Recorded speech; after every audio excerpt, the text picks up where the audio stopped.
예, 오늘 요한복음에 나오는 7가지 표적 중에 세 번째 표적을 이렇게 살펴보려고 합니다. 첫 번째 표적은 가나 혼인잔치에서 물로 포도주를 만드신 사건이었죠. 예수님은 우리에게 진정한 기쁨을 주시기 위해서, 진정한 잔치의 기쁨을 우리에게 주시기 위해서 오신 하나님이라고 하는 것을 말씀드렸고요. 두 번째 표적은 지난주 이야기입니다. 신하의 아들의 병을 고쳐주신 사건입니다.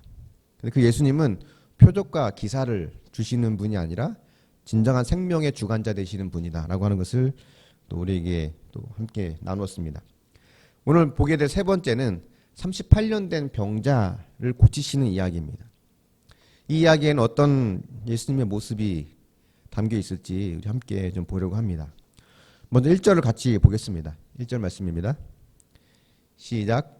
그 후에 유대인의 명절이 되어 예수께서 예루살렘에 올라가시니라. 여기 나온 유대인의 명절이 어떤 명절인지는 정확히 알 수 없습니다. 보통 크게 오순절, 유월절, 초막절 이게 3대 절기인데 이 중에 아마 하나일 거라고 보는데 나중에 뒤에 보면 아시겠지만 안식일이 포함되어 있는 명절입니다. 굉장히 큰 명절이라고 볼 수 있죠. 그래서 이 절기를 지키기 위해서 사람들이 예루살렘으로 이제 올라옵니다. 예수님도 이제 같이 예루살렘으로 올라오셨고, 예수님은 오늘 말씀을 계속 이어서 보면 양문 곁에 있는 베데스다라고 하는 그 물가로 가십니다. 물 웅덩이 같은 게 있었던 것 같아요.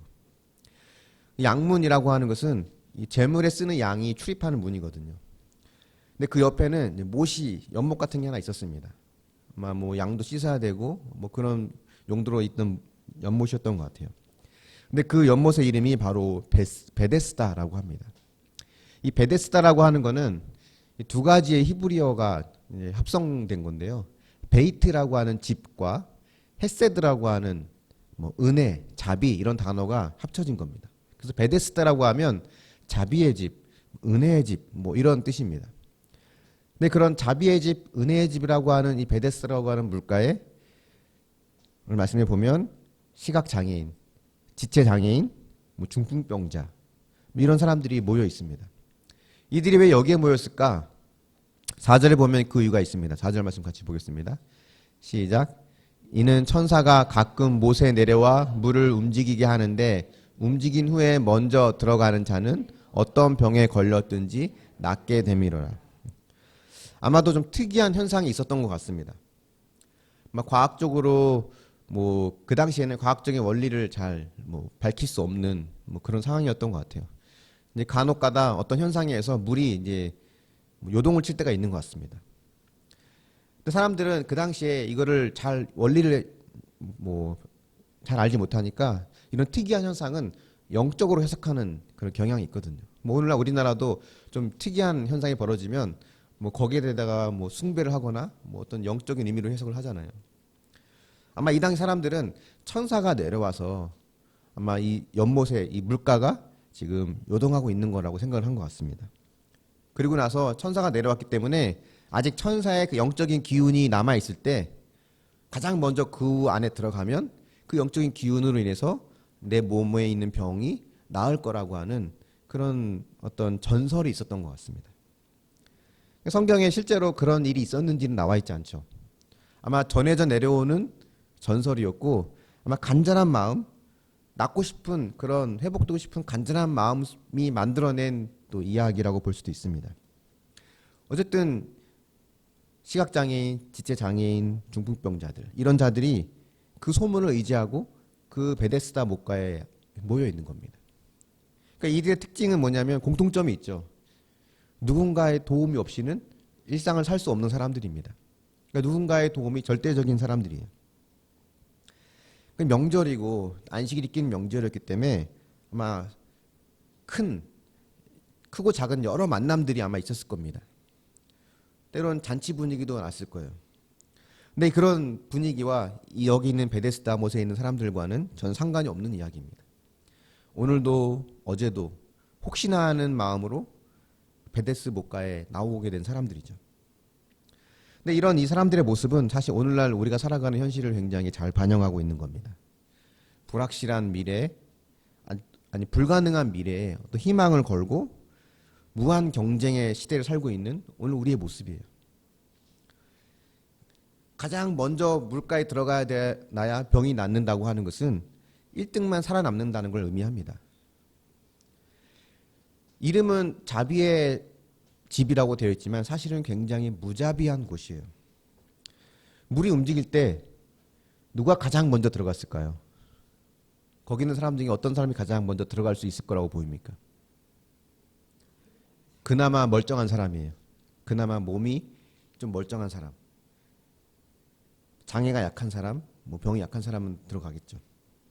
근데 몸에 장애가 심한 사람, 병이 심한 사람, 즉 다시 말하면 누구보다 절박하고 누구보다 긴박한 사람, 그런 사람들은 들어갈 수 없는 현실입니다. 자비의 집에 자비가 없어요. 굉장히 냉정하고 치열한 경쟁 속에서 많은 사람들이, 정말 필요한 사람들은 좌절을 겪으며 살아갑니다. 우리는 사실 이런 세상에 살아가는 게 굉장히 익숙합니다. 저기에 1등으로 들어가면 내 병이 나을 수 있어 라고 하는 이 신념, 어쩌면 신화라고 할 수 있는 이 신념을 가지고 가장 먼저 들어가기 위해서 우리는 늘 경쟁하며 살고 있습니다. 공부를 잘해야, 세상에서 성공해야, 돈을 벌어야, 명예를 얻어야, 좋은 직장을 구해야, 권력을 가져야, 내가 생각하는 저 물가로 내가 가장 먼저 들어가기 위해서 우리는 수없이 경쟁을 하며 살아가고 있습니다. 그래야 나을 수 있고, 그래야 행복할 수 있고, 그래야 성공할 수 있다고 하는 믿음으로 이 무한 경쟁 속에 살고 있는 오늘 우리의 모습은 저 베데스다 못에서 서로 먼저 들어가기 위해서 경쟁하면서 그 자리를 지키고 있는 그 환우들과 환자들과 처지가 비슷합니다. 사실은. 예수님은 명절을 맞이하면서 예루살렘에 올라오시고는 많은 사람들이 있는 성전으로 가지 않으시고 어떻게 보면 모두가 외면하고 스스로는 아무것도 할 수 없는 자들을 그들 곁으로 가장 먼저 찾아오십니다. 이게 사실 예수님의 마음이에요. 자비가 없는 집에서 자비를 기다리며 가장 절망적인 삶을 살아가고 있는 그들 곁으로 오십니다. 또 그 중에서도 가장 절망적인 사람을 또 주님은 만나시죠. 그 사람이 바로 38년 된 병자입니다. 그리고는 그 병자에게 6절에 보면 이렇게 물으세요. 네가 낫고자 하느냐? 네가 낫고 싶냐? 왜 이런 질문을 하실까요? 거기 모여있는 사람들은 다 나으려고 온 사람들이잖아요. 그 사람들에게 낫고자 하느냐라고 물으십니다. 여러분이 정말 성공하기 위해서, 세상에서 성공하기 위해서 뭔가에 몰두하며 최선을 다하며 살고 그 경쟁 속에 살아가고 있을 때 성공 하나만 바라보고 온 사람들에게 주님이 오셔서 너 정말 성공하고 싶냐라고 물으실 때 주님은 그거를 성공하고 싶은지 아닌지 궁금해서 물어보셨을까요? 낫고자 하느냐, 이 질문 속에 담겨있는 진짜 질문이 있습니다. 일단 38년 된 병자의 입장이 한번 돼볼 필요가 있는 것 같아요. 이 병자는 굉장히 오랫동안 이 베데스다 못을 지켰을 겁니다. 아마 그 못에 터줏대감이었을 거예요. 물이 움직일 때마다 나도 들어가고 싶었지만 들어갈 수 없는 현실 속에서 누군가가 들어가는 것을 계속 봐야만 했을 겁니다. 반복되는 실패와 좌절을 경험하고, 뿐만 아니라 누군가가 들어가는 걸 봤지만 그 사람이 병이 낫는 거를 봤는지 못 봤는지 모르겠어요. 못 봤을 것 같아요. 전에 내려온 전설과는 달리 물에 들어갔다고 해서 병이 바로 낫는 것도 아닌 것을 봤을 겁니다. 아니, 간혹 나은 사람도 있을지도 모르죠. 근데 아마 그 사람은 그 물 때문에 나은 것이 아니라 다른 원인 때문에 나았을 겁니다. 근데 그 한두 번의 우연의 일치가 사람들의 마음 가운데 소문을 만들어내고 그 한 가닥 희망을 가지고 거기에 나와 있게 만든 겁니다. 긴 세월 거기 있으면서 병이 나은 것도 본 적도 없고 본인은 그 물가로 들어갈 수도 없는 그 상황 속에서 아마 스스로가 알았을 것 같아요. 저기에 들어가도 병이 나을 수 없다고 하는 것을, 또 혹 병이 나을 수 있다고 해도 나는 절대 그곳에 들어갈 수 없다고 하는 것을. 그 마음을 아시는 주님께서 그에게 묻는 겁니다. 네가 진짜 낫고 싶냐? 너 안 되는 거 알면서 왜 거기에 그걸 붙잡고 있느냐? 거기에 답이 없는 거 알면서 왜 여전히 그것을 붙잡고 있느냐라고 물으시는 겁니다. 그러면서 간접적으로는 너를 낫게 할 수 있는 자는 바로 나라라 하는 것을 보여주는 거죠. 예수님은 이 지금 38년 된 병자를 책망하는 게 아닙니다. 베데스다 못에 모여있는 병자들을 주님은 긍휼히 여겨주시는 거죠. 절박한 마음, 간절한 마음, 정말 지푸라기라도 잡고 싶은 마음으로 나온 사람들이잖아요. 그들을 불쌍히 여기면서 낫고자 하느냐라고 이 병자에게 물으신 겁니다. 그러다 이 병자의 대답이 7절에 나오는데요. 7절 말씀 같이 한번 보겠습니다. 시작. 병자가 대답하되 주여 물이 움직일 때 나를 못에 넣어주는 사람이 없어 내가 가는 동안에 다른 사람이 먼저 내려가나이다. 낫기 원하느냐라고 물으셨는데 답은 동문서답입니다. 낫기 원하느냐라고 물으셨으면 네, 낫고 싶습니다. 이렇게 이야기해야 되거든요. 근데 이 사람은 물이 움직일 때 나를 넣어줄 사람이 없습니다. 내가 가는 동안에 다른 사람이 먼저 내려갑니다. 라고 이야기하죠. 이 사람이 이렇게 말한 이유는 뭘까요? 이렇게 말한 이 사람의 마음속에는 어떤 마음이 담겨 있었을까요? 그렇죠. 주님, 저곳에 답이 있습니다. 저 물웅덩이가 나의 구원입니다. 저곳에 구원이 있으니 나를 저곳에 데려다 주십시오. 이게 38년 병자가 하는 말이죠. 근데 이 병자의 이야기를 보면 보면 볼수록 오늘 우리의 모습, 우리 살아가는 세상의 모습이라고 생각이 듭니다. 때로는 안 되는 거 알지만, 거기에 답이 없는 거 알지만, 그곳에 혹시나 구원이 있을까? 거기에 혹시 참된 기쁨과 만족이 있을까 하는 마음에 그곳에 매달리고 있는 모습이에요. 돈, 재물, 명예, 성공, 이런 물웅덩이에 들어갈 수만 있다면 행복과 기쁨은 나에게 영원히 주어질 것 같다라고 생각을 하죠. 그래서 주님에게 이렇게 얘기하는 겁니다. 주님, 제발 나를 저 물웅덩이에 넣어주십시오. 이게 많은 사람들이 생각하는 주님을 향한 마음입니다. 진짜 구원자가 앞에 있는데 그 구원자에게 구하는 것은 주님, 나를 저 물웅덩이에 넣어주십시오. 성공의 물웅덩이, 재물의 물웅덩이, 명예의 물웅덩이 안으로 나를 넣어주십시오. 늘 주님을 이렇게 바라보고 주님을 이런 존재로만 여기는 사람 마음속에는요, 늘 원망이 있습니다. 늘 원망이 있어요. 이 사람도 원망이 있어요. 주님, 나보다 먼저 들어가는 자가 있어서 내가 낫지 못하고 있는 겁니다, 지금. 저 사람은 나보다 건강하면서 왜 나보다 먼저 들어가는지 모르겠습니다. 또 이렇게 이야기해요. 나를 넣어주는 자가 없어서 내가 지금 낫지 못하고 있는 겁니다.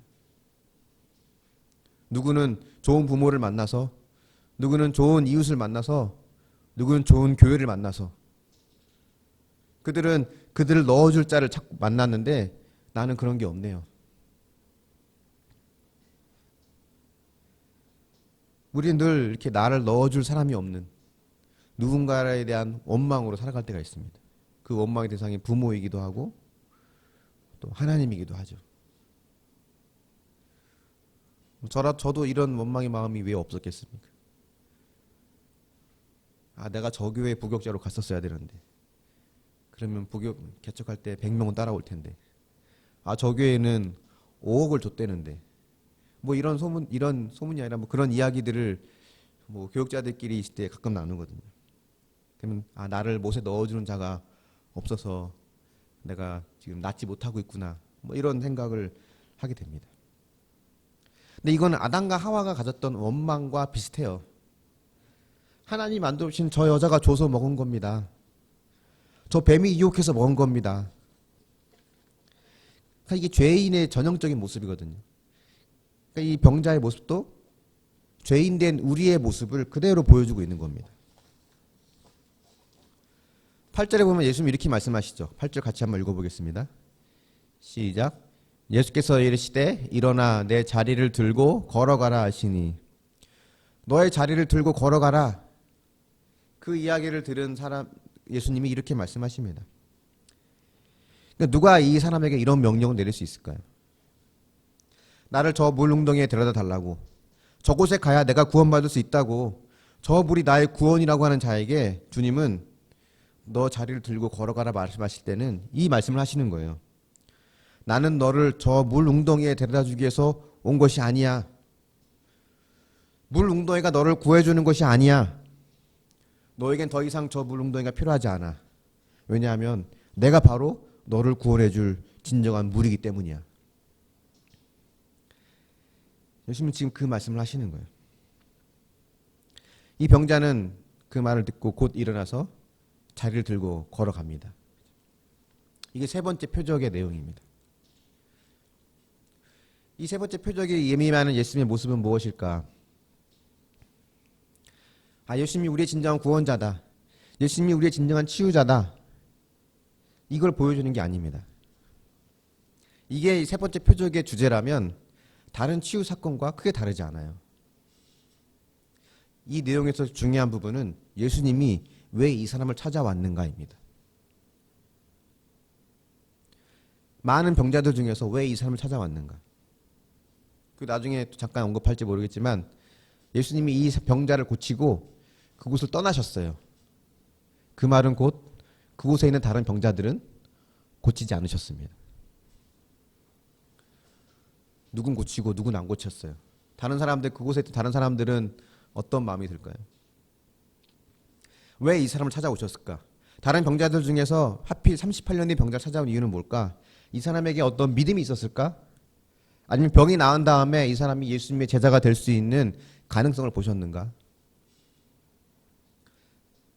근데 그렇지 않습니다. 구절을 보면 이 사람이 나은 날이 안식일이라고 하죠. 그러니까 유대인들이 이 사람이 누워있던 돗자리를 들고 걸어가는 걸 보고 너 왜 안식일에 돗자리를 들고 가느냐? 누가 너더러 이걸 이렇게 하라고 시켰느냐? 라고 묻습니다. 이게 종교의 굉장히 큰 무서운 면이에요. 본질을 잃어버린 종교가 얼마나 타락할 수 있는지를 보여주는 겁니다. 그 사람이 평생을 누워만 있다가 이제 기적적으로 하나님의 기적으로 살아났다고 하는 것에 대한 것은 전혀 관심이 없어요. 내가 세운 규칙과 이 규례를 누가 어겼느냐, 이거 왜 어겼느냐예요. 왜 시킨 대로 하지 않느냐입니다. 사실 안식일 규정에 자리를 들고 가면 안 된다 이런 말은 없거든요. 성경에 나온 안식일 규례는 딱 하나입니다. 너희 집에 일하는 종과 하인들과 다 같이 그날 하루 일을 쉬어라예요. 쉬어라. 안식이라고 하는 것은 아무것도 안 하는 게 안식이 아니라 나를 위해 일하는 것을 멈추는 걸 안식이라고 합니다. 근데 그 안식일의 의미를 잃어버리고 이들은 안식일을 어떻게 하면 더 잘 지킬까라고 하면서 계속해서 세부 조항들을 만들었어요. 39가지인가 그렇습니다. 뭘 들면 안 되고, 또 왼손으로 들면 되는데 오른손은 안 되고, 뭘 들면 몇 걸음 이상 가면 안 되고, 뭐 이런 안식일을 지키기 위해서 오히려 더 무거운 짐을 지게 만드는 유대인들이 그랬습니다. 그래서 그들에게 너 왜 안식일을 안 지키냐? 여기에 관심이 있는 거예요. 근데 이 사람은 누가 나를 고쳐주셨는지 말하지 못합니다. 왜냐하면 예수님께서 병을 고치시고 바로 그 자리를 피하셨거든요. 그래서 알지 못한다라고 말을 했어요. 근데 이 사람 안에 들어오면은 유대인들에게 찍히면, 유대인들 눈밖에 나면 나에게 큰 불이익이 있다라고 하는 생각이 있었던 것 같습니다. 나중에 성전에서 예수를 만납니다. 예수님이 찾아오셔서 더 심한 것이 생기지 않도록 다시는 죄를 범하지 말아라 라고 말씀하시죠. 이제 예수님이 자기를 고쳐줬다는 것을 이 남자가 이제 알게 된 겁니다. 근데 이 사람은 어떻게 하냐면 바로 유대인들이 가서 자신을 낫게 한 사람이 예수님이라고 하는 것을 이야기합니다. 왜 이 사람이 가서 얘기했을까요? 예수님을 자랑하려고? 예수님을 전하려고 했을까요? 그게 아닙니다. 내가 안식일 규례를 어긴 것 때문에 불이익을 당할 수 있는데 그 책임을 예수님에게 돌리는 거예요. 그래야 나는 잘못이 없다고 증명할 수 있잖아요. 저 예수란 사람이 자리를 들고 일어나서 가라고 해서 난 간 것뿐입니다. 저 사람이 시켜서 한 거예요. 나는 잘못이 없습니다라고 하며 자신을 변호한 겁니다. 이 사람은 그저 자기의 불이익을 피하기 위해서 예수님을 탓하는 비겁한 사람이에요. 이 사람에게 있는 믿음을 보시고 예수님께서 이 사람을 고치신 것도 아니고 고침받고 변화되어서 제자가 될 것을 기대하신 것도 아니었습니다. 이 사람에게는 예수님의 선택을 받을 수 있는 아무런 조건이 없었습니다. 이 병자가 바로 에덴에서 아담과 하와가 보여준 모습을 그대로 재현하고 있는 거예요. 그리고 이 병자의 모습은 스스로 인생의 주인이 되어서 하나님을 절대로 찾지 않고 원하지도 않는 우리 죄인들의 모습을 보여줍니다. 로마서 3장 10절 11절 말씀만 같이 보겠습니다. 시작. 기록된 바 의인은 없나니 하나도 없으며 깨닫는 자도 없고 하나님을 찾는 자도 없고. 여기 보시면 의인은 없고 하나도 없다. 깨닫는 자도 없고 하나님을 찾는 자도 없다라고 합니다. 저는 처음에 이 말을 100% 동의하지 못했었어요. 왜냐하면 누군가는 하나님을 찾을 수도 있지. 어렵고 힘든 일이 오면 자기도 모르게 하나님을 찾기도 하잖아요. 저도 어렸을 때 기억이 나거든요. 뭐 7살, 8살 요때 했던 것 같아요. 길을 온 가족이 여러 가족들이 같이 이제 어디 놀러 갔는데 놀러 간 자리에서 제가 길을 잃어버렸어요. 몇 시간을 헤맸거든요. 헤매면서 기도했던 기억이 납니다. 하나님 부모님 엄마 아빠 만나게 해주세요 이렇게. 그때 교회를 한 번도 안 나갔던 제가 그리고 저녁 때 돼서 만났어요. 물론 뒤지기 맞았지만 저는 누가 전도하지 않았는데 제가 스스로 교회를 찾아갔거든요. 보통 한 사람 전도하려면 얼마나 많은 공을 들여야 합니까? 기도도 많이 해야 되고 밥도 사줘야 되고 김치도 퍼날라야 되고 혹시 마음의 문이 닫히지 않을까 노심초사하면서 눈치 보고 말 한마디 조심조심 해야 되고 한 사람 한 영혼 구원하려고 얼마나 많은 노력을 해야 돼요. 그래서 저는 친구 하나 정해서 야 내일부터 니네 교회 가자. 그래서 제가 그 친구를 데리고 그 친구랑 같이 교회를 갔던 기억이 납니다. 저는 이거 아까 했던 말씀을 보면 스스로 찾는 자가 없다고 하는데 그냥 일반적인 말인가 보다. 아니면 좀 어떤 영적인 단계까지 올라가는 어떤 그런 하나님과 대면하는 그런 사람들을 말하나 보다. 뭐 그렇게 생각했습니다. 근데 시간이 지나면서 성경을 보고 깨달아가는 것은 제 생각이 맞지 않다는 걸 알게 됐어요. 에덴 동산에서 뱀이 아담과 하와에게 속이기 위해서 했던 말들이 있습니다. 그 말들을 쉽게 정리하면 이런 거예요. 하나님 말씀대로 사는 인생은 행복하지 않아.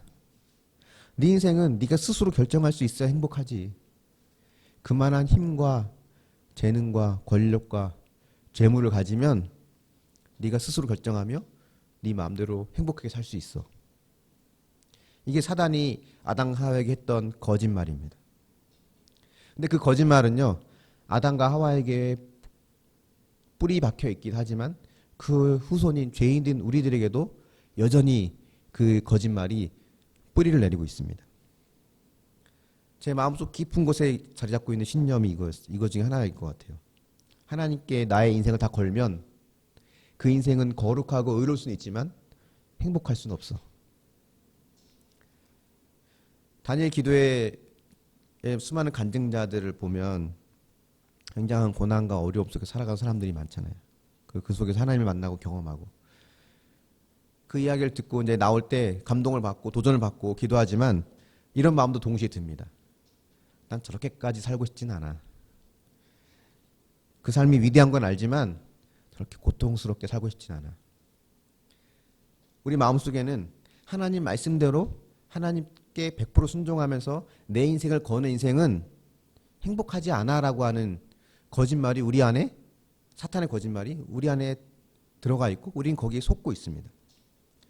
그래서 우리는 어느 누구도 하나님을 찾지 않아요. 찾을 마음이 단 1%도 없습니다.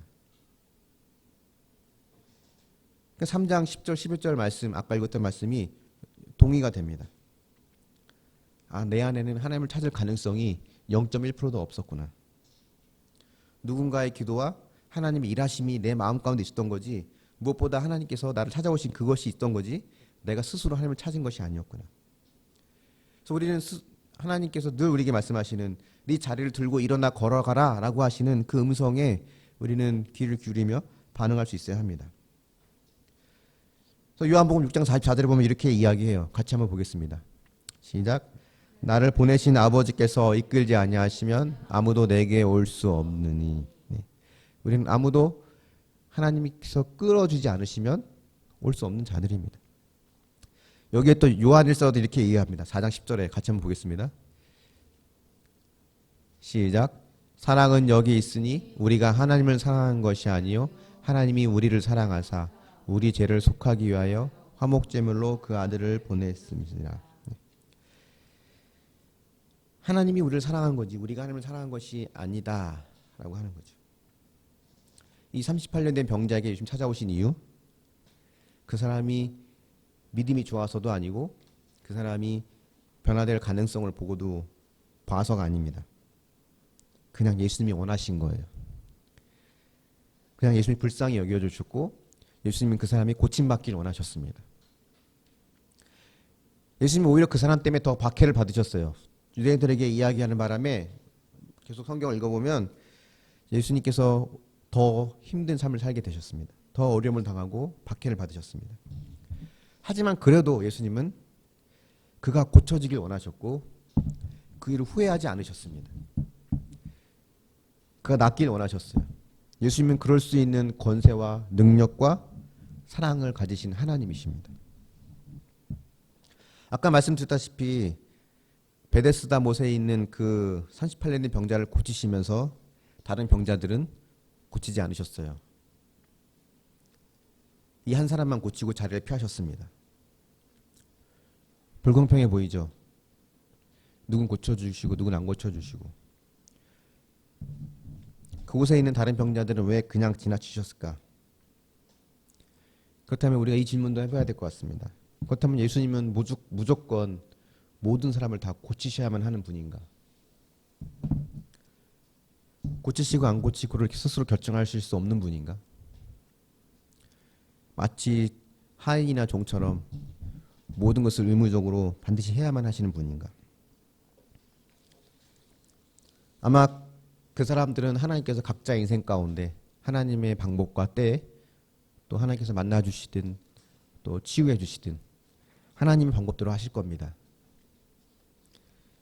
이 38년의 병자의 이야기가 보여주는 예수님은 어떤 면을 보여주는지 이 요한복음 5장 21절에 이렇게 이야기합니다. 같이 한번 보겠습니다. 시작. 아버지께서 죽인 자들을 일으켜 살리신 같이 아들도 자기가 원하는 자들을 살리느니라. 이 세 번째 표적이 보여주는 것은 예수님은 고치는 분이다, 살리는 분이다 이게 아니라 자기가 원하는 자를 살릴 수 있는 권세가 있는 하나님의 아들이라는 겁니다. 자신이 원하는 자에게 육적, 영적 생명을 주시는 분이라는 것을 계시하기 위해서 의도적으로 38년 된 병자를 선택해서 치유해 주셨습니다. 그래서 우리가 예수를 믿는, 우리가 하나님을 믿는 우리가 고백할 수 있는 것은 결국 이거예요. 나 된 것은 하나님의 은혜구나. 나를 먼저 사랑해 주신 그 은혜가 나를 구원해 주셨구나. 우리는 이 고백을 할 수밖에 없습니다. 이 병자에게 믿음이 있느냐 없느냐 중요하지 않습니다. 나중에 믿게 되었는지는 성경에 나와 있지 않아요. 예수님은 이 병자를 고치신 일에 대해서 그렇다고 후회하지 않으십니다. 예수님은 그럴 수 있는 능력과 권세를 가진 분이라고 하는 것을 이 삶을 통해 보여주셨기 때문입니다. 이것이 세 번째 표적이 보여주는 의미라고 할 수 있습니다. 한번 묵상해 보십시오. 하나님께 100% 순종하면 행복할 수 없다고 하는 이 거짓에 아직까지 속고 있지는 않습니까? 우리가 하나님의 100% 은혜로 살아가고 있는 존재라고 하는 것을 인정합니까? 말씀의 결론을 맺어보겠습니다. 다른 병자들은 예수님께서 외면하신 것처럼 보여지지만 이 자격 없는 38년 된 병자를 고치시기 원하셔서 찾아오신 예수님은 그분의 권세와 능력과 사랑으로 기록되지 않은 다른 병자들도 수없이 만나 주셨고 찾아가 주셨습니다. 주님은 주님의 방법대로 우리를 인도해 가시고 치유하시는 분이에요. 우리가 그걸 신뢰할 수 있다면 그 예수님은 2000년이 지난 지금 저와 여러분에게도 찾아오시고 또 우리뿐만이 아니라 이제 또 다른 사람에게도 찾아가신다는 걸 우리는 알아야 합니다. 아무도 돌보지 않는 이 베데스다 목가로 찾아오신 예수님의 사랑이 지금도 저와 또 우리 모두의 가정, 이웃과 공동체를 향해 오신다는 것을 기억하고 그분을 나의 진정한 구원자이며 치료자로 인정하는 겸손함으로 주님께 나아가는 우리 모두가 되기를 예수님의 이름으로 축원합니다. 아멘.